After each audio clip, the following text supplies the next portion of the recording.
কেউ 1 ঘন্টা, কেউ 2 ঘন্টা, আবার কেউ কয়েক ঘন্টা ধরে অপেক্ষা করছেন সিরিয়ালে। পাম্প ছাড়িয়ে গাড়ির লাইন রাস্তায় দীর্ঘ থেকে দীর্ঘতর হচ্ছে। পাম্পে পৌঁছালেও পাচ্ছেন না কাঙ্ক্ষিত পরিমাণ তেল, নিতে হচ্ছে সরকার নির্ধারিত রেশনিং পদ্ধতিতে।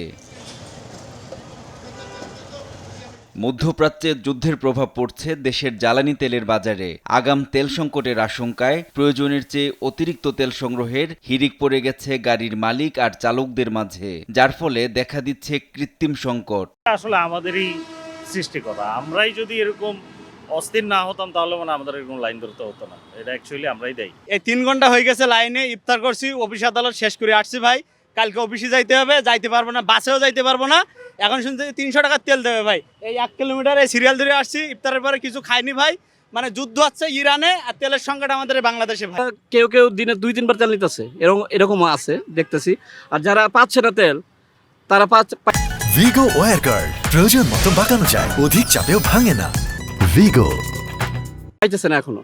দেশে জ্বালানি তেলের কোনো সংকট না থাকলেও আতঙ্কে অনেকেই প্রয়োজনের অতিরিক্ত তেল সংগ্রহ করছেন। পাম্প কর্তৃপক্ষ জানান, সরকার নির্ধারিত পরিমাণেই সরবরাহ করা হচ্ছে জ্বালানি তেল। সরকার কর্তৃক নিয়ম, আপনি ওইখানে চার্ট দেখেন আগে, এটা আমার নিয়ম না ভাই।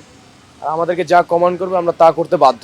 না, আমার এখানে তেলেরও সংকট নেই, আবার তেল দিতেও আমাদের সমস্যা নেই। তবে পাবলিকের একটু ডিমান্ড আছে, সেটা হলো তাদের যে প্রাইভেট কারে 10 লিটার করে বাজেট করা হয়েছে, তাতে তাদের হয় না, মানে সমস্যা হয়।